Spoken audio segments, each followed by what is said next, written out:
a la carta del Grupo Salinas y lo difundido por este conglomerado empresarial. Al respecto, es fundamental precisar lo siguiente.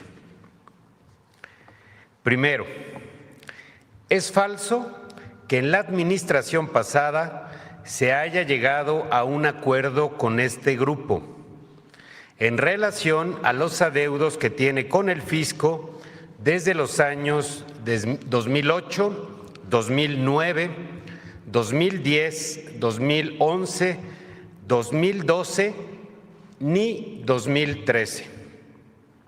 Si bien es cierto, en varias ocasiones se llevaron a cabo pláticas en una mesa técnica con sus representantes, nunca se acordó un monto ni la ruta de solución.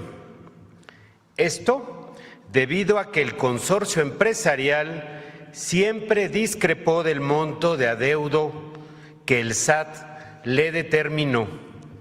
El grupo siempre sostuvo que el monto de su deuda era menor a lo determinado por el SAT. Nunca se firmó algún acuerdo. No existe un documento firmado. El entonces presidente Andrés Manuel López Obrador me instruyó además que para avanzar en cualquier acuerdo no se podían condonar impuestos, solo se podían aplicar reducciones legales en recargos como a cualquier contribuyente y que cualquier acuerdo primero tenía que ser validado por el Poder Judicial, cosa que nunca ocurrió. Segundo, el adeudo de 2.700 millones de pesos que menciona haber pagado correspondían a otro juicio distinto de años anteriores y que no tiene relación con los adeudos que hoy están en discusión. Decir también que este pago derivó de una resolución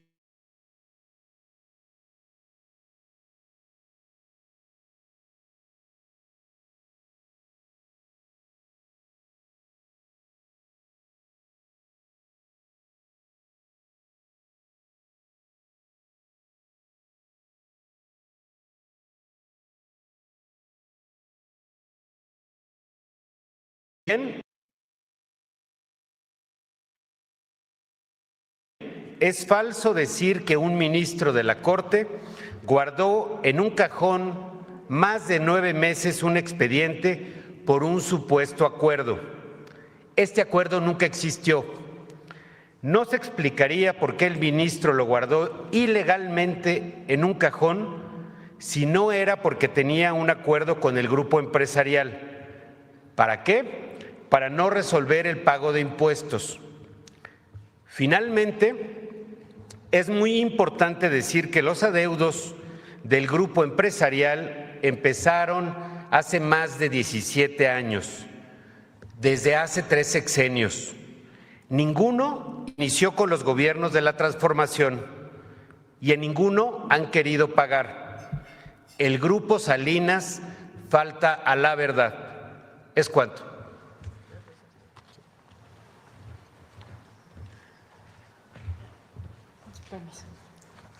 Buenos días a todas y a todos. Cabe señalar también que con relación a los escritos recientemente presentados ante el SAT, a los que alude la carta publicada, estos escritos presentados por un par de empresas de este consorcio, involucradas con los asuntos de consolidación fiscal, no obtendrá una respuesta por el SAT debido a la manera en que acostumbran litigar presentando recursos para frenar el cobro y alargar los procesos legales. El SAT ha decidido esperar la resolución definitiva de la Suprema Corte para darles respuesta. No obstante, es preciso aclarar que si es el deseo de estas empresas realizar algún pago relacionado con estos adeudos, pueden hacerlo hoy mismo, en cualquier momento, sin restricción. No necesitan una reunión específica con la autoridad fiscal o cualquiera otra, ni una respuesta específica. Pueden hacerlo hoy mismo. Es cuanto. Con permiso.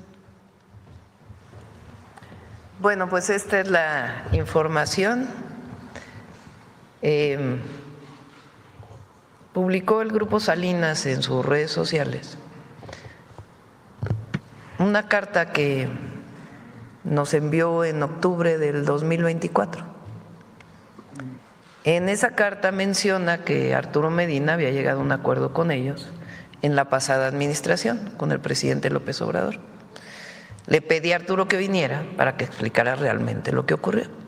Nunca se llegó a ningún acuerdo. Y además, si hubieran querido pagar, pues hubieran pagado desde ese momento.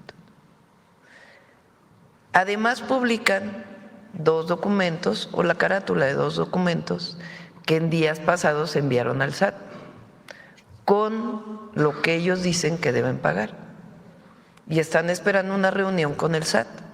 No se requiere ninguna reunión con el SAT, no se requiere ninguna mesa técnica, sencillamente hoy pueden pagar. Solicitan a su contador, a su representante, que pida la línea de captura y a partir de hoy pueden pagar, no se necesita ningún acuerdo. Entonces, es importante que hubiera esta aclaración porque parece como que hay falta a la verdad y es todo lo contrario. Entonces, sí queríamos dejar esto completamente claro a todas y a todos. Buenos días, presidenta. Hans Salazar, de Noticiero en Redes. Preguntarle sobre estas declaraciones de Ricardo Salinas Pliego. Ya aquí se ha dado una postura muy clara, pero preguntarle qué es lo que usted está leyendo respecto a esta querer enredar y querer hacerlo de esta manera como lo hizo el fin de semana, si es una narrativa que quiere cambiar y hacerse la víctima como siempre se ha hecho. Bueno, primero, y es muy importante porque también hay que mencionarlo, están las declaraciones de Zedillo, un reportaje, una entrevista que le hicieron, en donde dice que en México no hay democracia y que nosotros estamos, nuestro movimiento, el que triunfó con el 60% casi de los votos en el 2024, y que el pueblo de México ha reconocido y sigue reconociendo, él opina que estamos acabando con la democracia. Que si se fijan es un poco la idea del autoritarismo supuesto del gobierno de México. En México hay democracia. México es un país democrático, es de los países más democráticos del mundo. En México elegimos al Poder Judicial, al Poder Legislativo y al Poder Ejecutivo. ¿Quién lo elige? El pueblo. Dicho por Lincoln, la democracia es el gobierno del pueblo, por el pueblo y para el pueblo. Eso es la democracia. La democracia se refleja también en las libertades, la libertad de expresión, la libertad de reunión, la libertad de hablar de la presidenta, del expresidente, la libertad de expresión al máximo.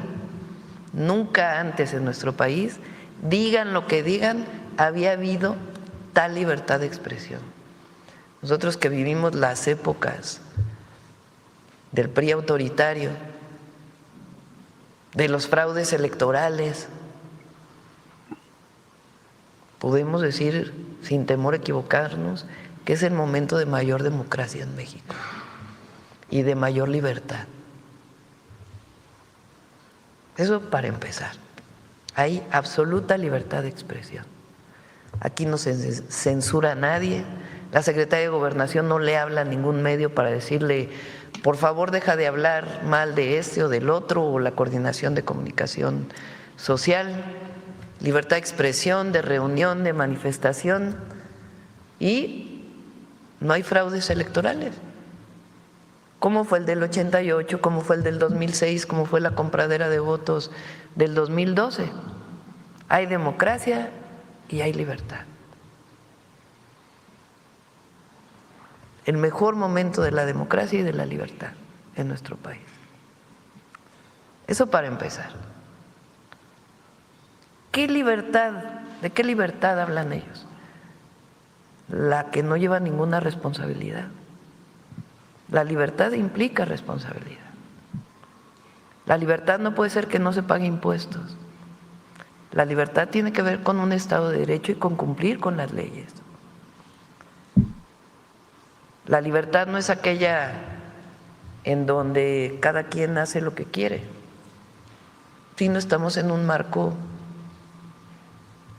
de responsabilidades comunes que están establecidas en nuestra Constitución y en las leyes.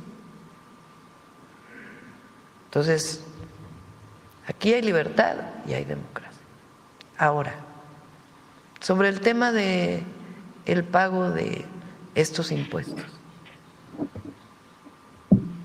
es muy importante que todas y todos sepan que son créditos fiscales, así se llaman, del 2008. O sea, 2008, ¿quién gobernaba México? Calderón. Del 2009, del 2010, del 2011, ¿no? Del 2012, ¿quién gobernaba México? Calderón. Del 2013, ¿quién gobernaba México? Peña. O sea, son querellas de aquella época. Ni siquiera son créditos fiscales del periodo del presidente López Obrador, son de antes. Imagínense, con la corrupción de antes, y de todas maneras, pues era tanto lo que se debía, o tan fraudulento lo que hizo el Grupo Salinas, que desde entonces se les están cobrando esto que ellos hacían, que era utilizar las pérdidas de una empresa, incluso comprando una empresa, juntándolo con las suyas para evitar pagar impuestos. Bueno, entonces son querellas que vienen de hace tiempo. Mientras más pasa el tiempo, pues más intereses tienen que pagar. ¿Qué se les puede descontar en su momento? Se les dijo, pues lo que dice el Código Fiscal, nada más. Como bien dice Arturo, se hicieron mesas técnicas con el presidente López Obrador, pero ellos se negaban a reconocer lo que en el 2008, 2009, 2010, hasta el 2013 se había planteado que debían. Y a la fecha es lo mismo. Entonces, ¿qué es lo que tiene que ocurrir? Tienen que pagar. Sencillito. ¿Quieren pagar? Paguen.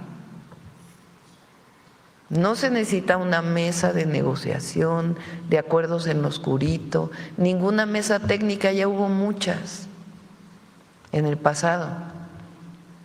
Si quieren pagar, que paguen. ¿No? Porque dice, queremos pagar, pues paguen. Nada les impide pagar, nada, absolutamente nada. Que mandaron una carta al SAT donde dicen lo que deben, pues empiecen a pagar. Pero no han querido pagar. Entonces faltan a la verdad y quieren hacer de esto un tema político. No es político, es jurídico y de impuestos. No tiene nada que ver con la política. Ellos son los que están politizando el tema. Mañosamente. Si se fijan, nosotros lo único que hemos dicho es: toma chocolate, paga lo que debes.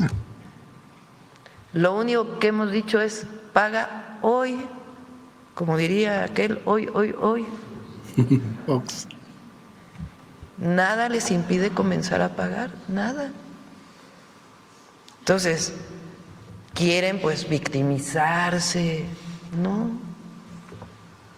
Se llama Estado de Derecho. Libertad con responsabilidad. ¿Qué responsabilidad? La que implica una nación, un Estado que tiene leyes y que tiene una Constitución y que nadie puede violar. Entonces, que paguen. ¿Qué digo yo? ¿Quieren pagar? Paguen. Ahí están las oficinas del SAT. Ahí están las transferencias electrónicas que pueden hacer para pagar. Eso es todo. Si en un momento dado en estos adeudos fiscales, porque pues es dinero lo que se tiene que entregar, aclarar, transparentar, y que ellos estuvieran, por ejemplo, en la necesidad de poner en prenda o en, pues sí, para el pago, no sé cuál sea la palabra correcta, la propia televisora, ¿eso también se podría hacer? En el Código Fiscal, el Código Fiscal, si ustedes lo leen, viene exactamente cuáles son los procedimientos en caso de la resolución de la Corte.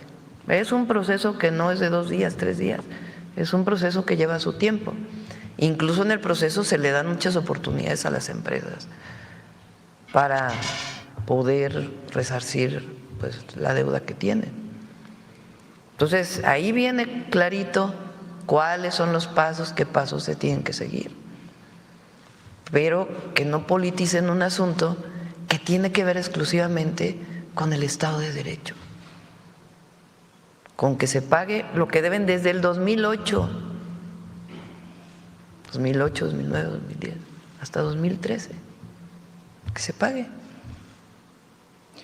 En una siguiente pregunta, Presidenta, usted ya tocó vuelve y ellos mismos lo han llegado a mencionar el 27, digamos que es la próxima elección a nivel nacional, en este caso para la Cámara y para otros cargos. ¿Usted prevé que este tipo de, digamos, el regreso en temas políticos, por lo menos declarativos, de expresidentes, ahora el PAN con su, pues, dicho por ellos, relanzamiento, que han dicho que van a defender y van a presumir los activos o lo positivo de Calderón, porque pues, bueno, yo en lo personal no sé qué vayan a presumir, pero ellos dicen que van a presumir pues todo lo que han hecho, etcétera. ¿Usted ve en todo ello que vengan actores políticos pues que ya no están en la escena y que traten de incidir en lo que tiene que ver hacia el 27?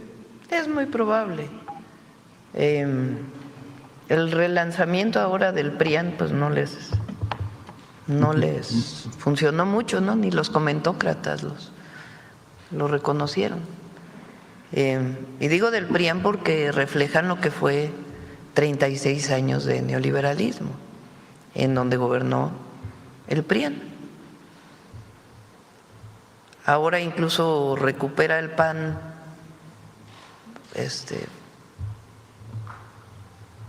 símbolos de la ultraderecha. Que ya en otra ocasión podríamos platicar sobre eso. Pero miren, 1988, cuando Salinas de Gortari es el candidato del PRI, y desde antes viene una ruptura en el PRI, lo que se llamó la corriente democrática, encabezada por el ingeniero Cuauhtémoc Cárdenas, Porfirio Muñoz Ledo e Ifigenia Martínez. A ellos se sumó un movimiento social muy grande, de mucha oposición por lo que estaba ocurriendo en nuestro país en aquella época donde gobernó Miguel de la Madrid, que es el primer presidente en instaurar el neoliberalismo en México. Esa elección de 1988 fue fraudulenta, tanto que tuvieron que acabar quemando las boletas para que no hubiera registro o rastro del fraude. Movilizaciones enormes en el país. Sir Salinas llega con un fraude electoral. En 1994 ocurren situaciones de mucha complejidad en la política y en la sociedad mexicana. El levantamiento zapatista, el terrible y lamentable magnicidio, asesinato de Colosio. Y después Zedillo como candidato.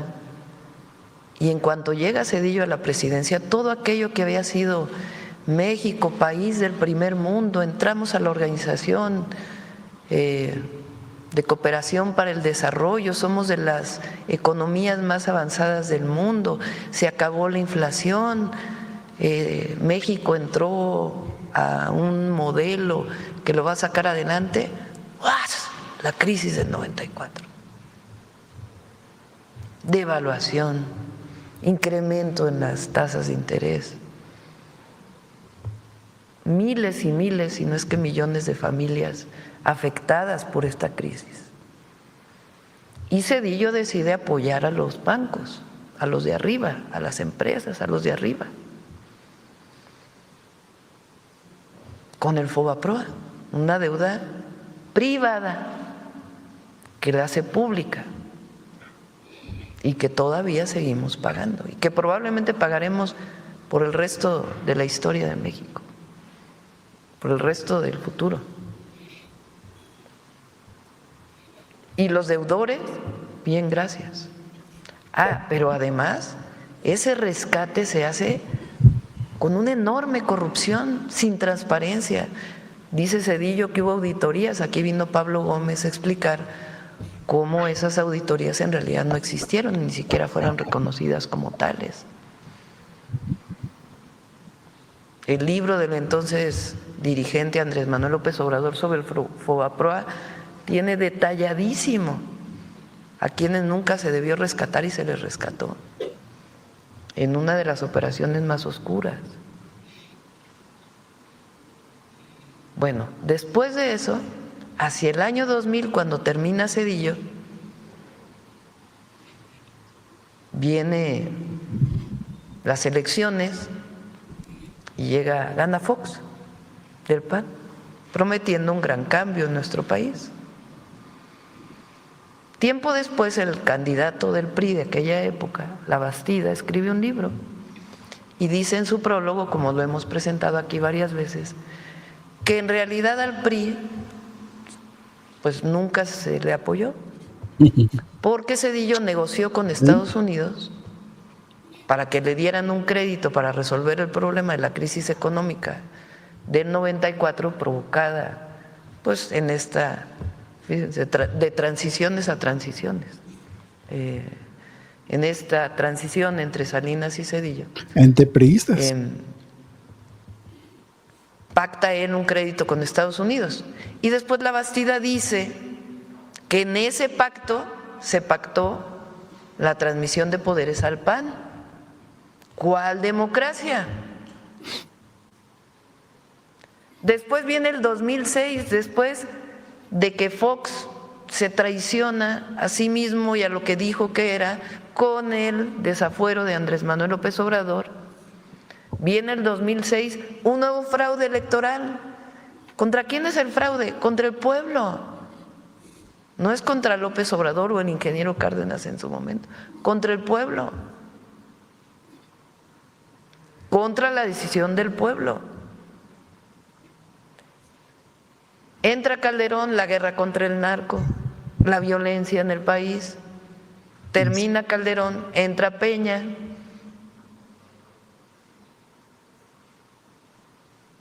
también ahí hubo sus acuerdos, con una compra del voto masiva y escándalo tremendo de la compra del voto del 2012. ¿Cuál democracia? ¿Cuál demo? Sí, ¿no? El neoliberalismo en México se impuso con 2 fraudes electorales y la compra del voto, sin respetar la voluntad popular. Así fue. Esa es la verdadera historia. Ahora nos viene a decir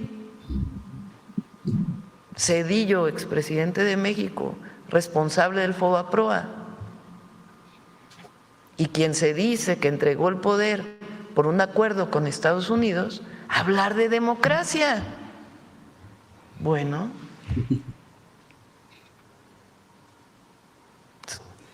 que el pueblo decida quién lo gobierna. Eso por un lado. Y por otro lado, el tema económico. Ellos están en contra de los programas de bienestar. Incluso se atreven a decir que son clientelares.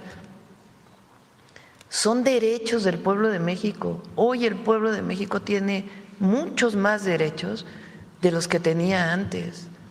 Uno de ellos se llama pensión universal para el adulto mayor o para las personas mayores.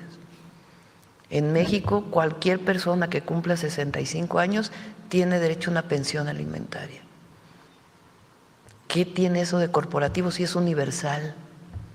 Si es para todas y para todos. Gracias a ello hay millones de personas que pueden comer.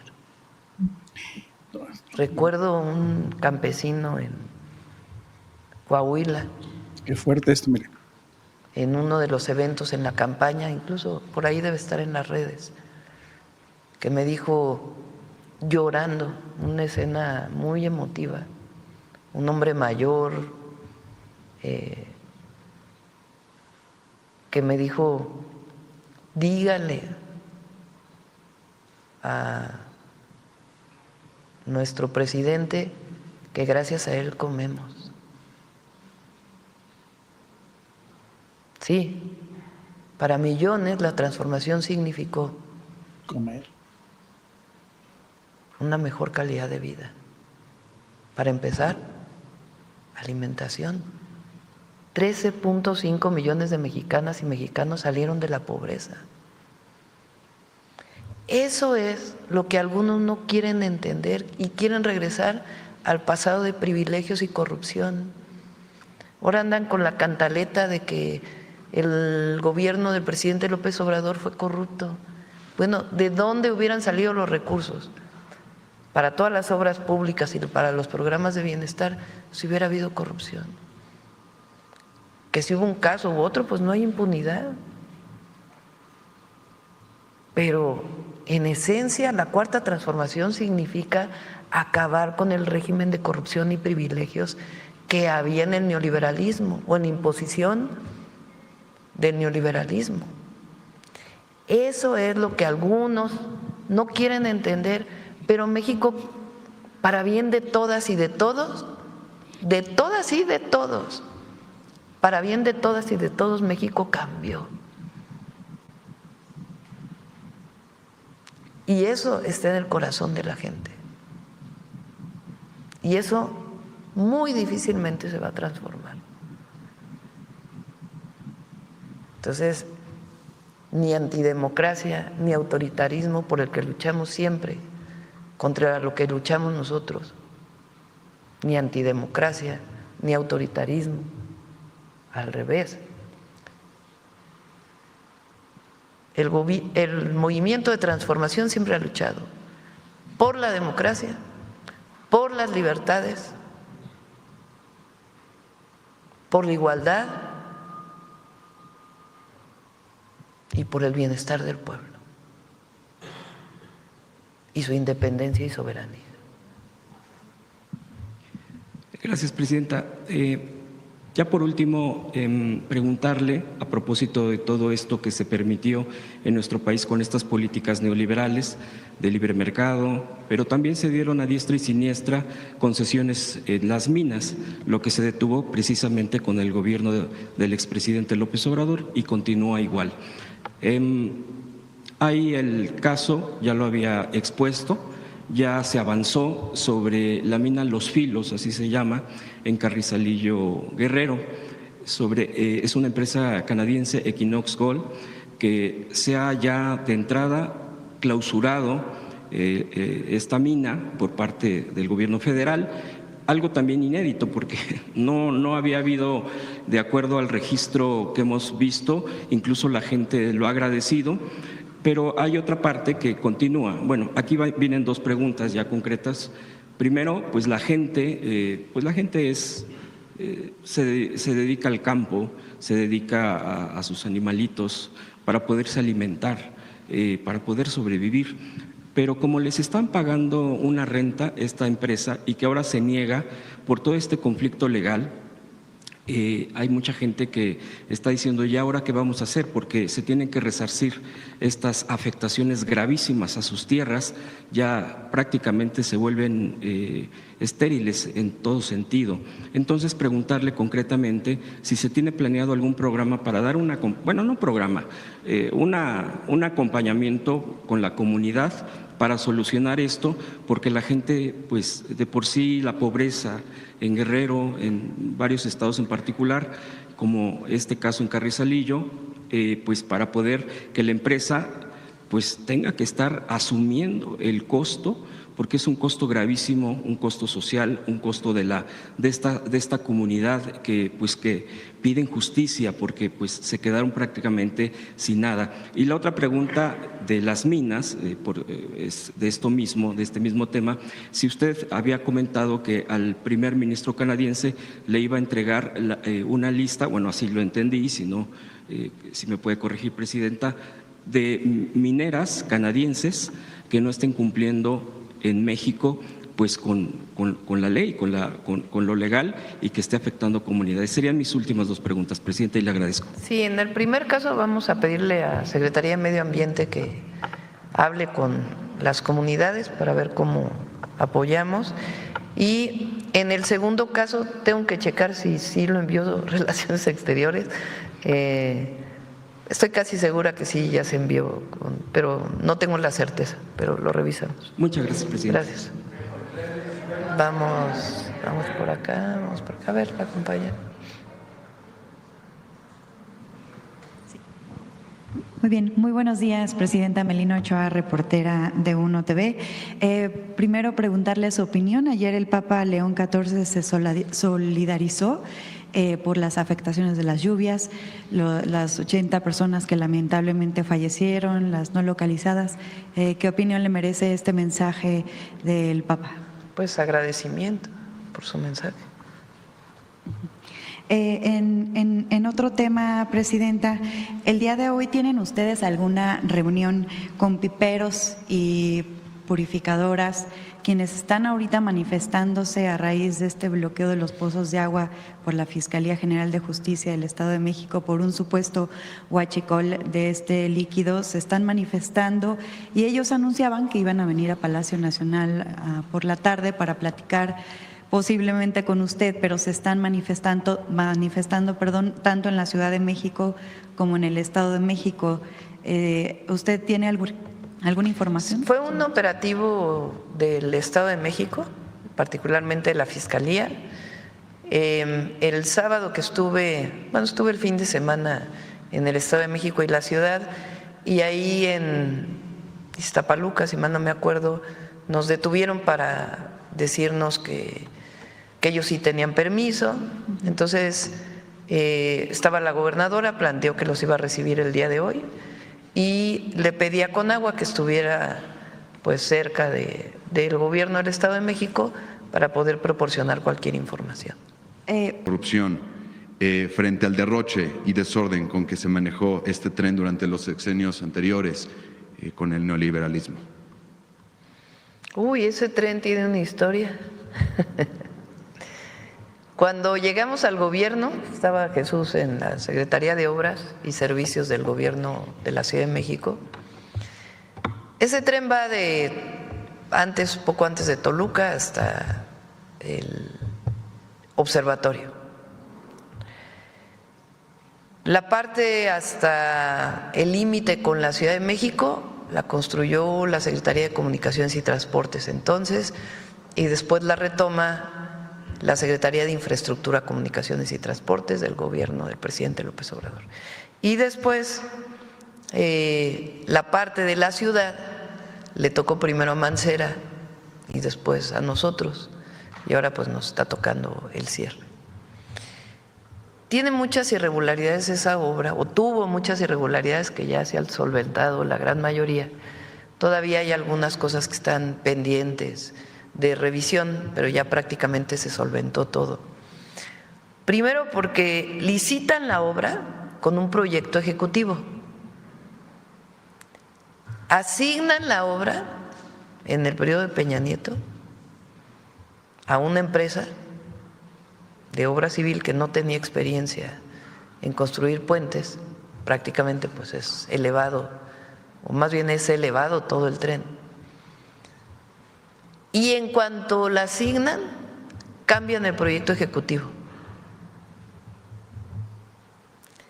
Quienes hacen obra pública saben que si no hay un proyecto ejecutivo y se licitó a partir de un proyecto ejecutivo, pues entonces aparecen muchos precios extraordinarios, porque como ya no se construye con el proyecto ejecutivo, sino con otro, pues hay un montón de conceptos que no estaban considerados en el original.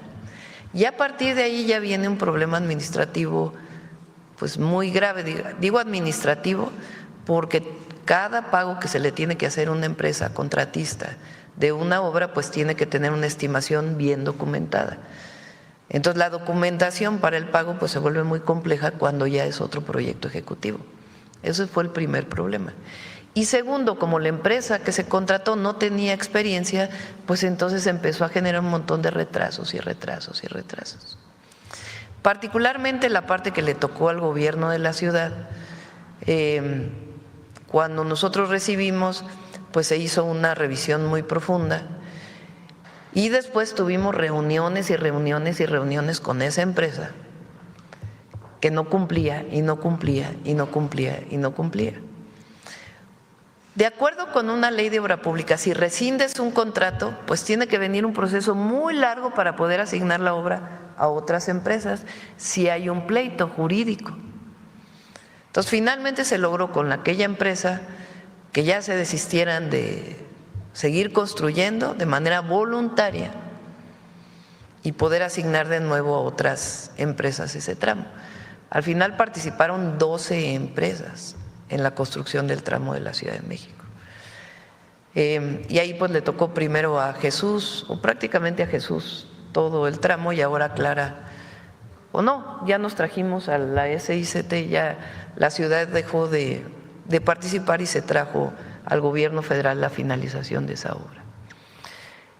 Todo eso pues generó diversos problemas que se tuvieron que ir solventando en el proceso. Es muy distinto a cuando se licitan las obras como se licitaron con el presidente López Obrador o con nosotros, que ya es una situación completamente distinta. Ahora, más allá de eso, que en todo caso algunas observaciones del pasado tendrán que seguirlas solventando quienes hicieron aquellas obras, pues lo importante es que es un tren espectacular, la verdad, cómo quedó. Se van a transportar más de 100,000 pasajeros diarios y conecta Toluca con la Ciudad de México en menos de una hora, en 40 minutos. Ahora el viaje de Toluca a la Ciudad de México por esa carretera, que además es cara esa carretera, es una carretera concesionada, pues es como de 2 horas por el tráfico de la entrada a Santa Fe y después hacia el centro de la ciudad. Ahí se va a llegar directo a la estación Observatorio. Y de la estación Observatorio se va a poder conectar uno a la línea 1 del metro, que es la línea que también se mejoró y que se inaugura ahora en noviembre en todo su recorrido, Entonces se va a poder venir de Toluca a Observatorio y de Observatorio tomar el metro pues a cualquier lugar de la ciudad, porque la línea 1 conecta pues prácticamente con todas las líneas de metro y con muchas líneas de Metrobús.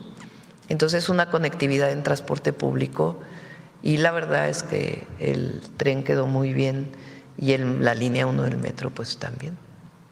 Y si bien oficialmente la inauguración será a finales de enero del Ya próximo está año. terminada pues prácticamente toda la obra, están en pruebas. Estos trenes requieren mucho tiempo de pruebas para poder pues garantizar que todo está bien, sobre todo por los sistemas automáticos y su certificación, que ya para que suba la gente pues tienen que estar certificados. Gracias, presidenta. Tienen que ver con vigilancia, espionaje, con que vamos, incluso aquí el detector de mentiras lo dijo el miércoles pasado, es falso. Todo lo que, cualquier acceso que requiera, por ejemplo, el Centro Nacional de Inteligencia a un teléfono, tiene que ser autorizado por un juez. El CNI no puede hacer ninguna investigación por ley o no puede acceder a un teléfono por ley si no es a través de una orden judicial. Incluso no se puede utilizar en un juicio alguna prueba contra un presunto criminal si no viene la aprobación de un juez para alguna intervención telefónica que tiene que ser proporcionada por alguna de las empresas telefónicas que existe. Eso siempre lo tiene que ordenar un juez.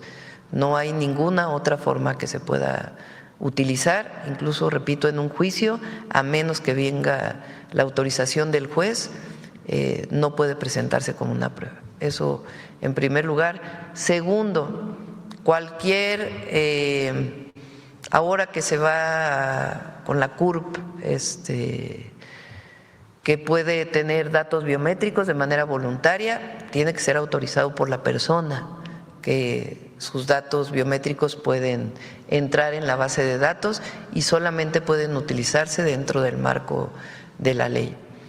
Y también ahora, pues con este nuevo modelo que estamos esperando, la nueva regulación de esta nueva Comisión de Telecomunicaciones, para que los chips no se puedan adquirir sin identificación en los teléfonos, que va a ayudar mucho a la seguridad. Las bases de datos las van a tener las telefónicas, no las va a tener el gobierno, y solamente se puede acceder a ellas en caso de solicitud o autorización de un juez. Entonces están resguardadas, no hay ningún espionaje a ninguna persona. También la pregunta de las extranjeras, si bien no le preocupa que pudiera haber en algún momento una censura por parte de estas compañías a través de estas redes sociales. Es lo que preguntabas, la segunda parte. Sí está trabajando Pepe Merino en este nuevo desarrollo. Ya va a venir pronto Pepe a informar de varios temas que estamos desarrollando. Muchas gracias, presidenta. De pesos en infraestructura deportiva, cultural, turística y también de movilidad. ¿Cuánto? 150.000 millones de pesos. No creo que sea tanto, pero bueno. Esa, bueno, es la cifra que tenemos acá. Jalisco también pues ha invertido en nuevos proyectos hoteleros y en modernización del aeropuerto y de transporte, mientras que la Ciudad de México pues también ha asignado al menos alrededor de 4.000 millones en obras de movilidad, además de la remodelación del Estadio Azteca. Considerando estos avances y también pues digamos otros niveles de desarrollo quizás menores que presentan regiones como Chiapas, Guerrero o Michoacán, ¿qué estrategias se podrían impulsar desde el gobierno para fomentar mayor inversión y también fortalecer el crecimiento económico y turístico, digamos, de manera equilibrada en todo el país, de modo que los beneficios pues se reflejen de manera conjunta en el desarrollo nacional y también más allá de este evento deportivo? Bueno, nosotros como gobierno federal tenemos obra pública en todos los estados del país, en todos, sea de agua, de drenaje o saneamiento, de carreteras, de trenes. Todas las entidades de la República tienen alguna obra con recursos federales y se complementa con los recursos estatales. Evidentemente, pues cada entidad de la República desarrolla autónomamente sus proyectos de desarrollo y ellos definen pues cuánto recursos le destinan a la infraestructura pública. Lo cierto es que tenemos comunicación con las 32 entidades de la República y a todas las estamos apoyando. Muchas gracias. Presenta las factureras. Bueno, a ver, ¿quién más?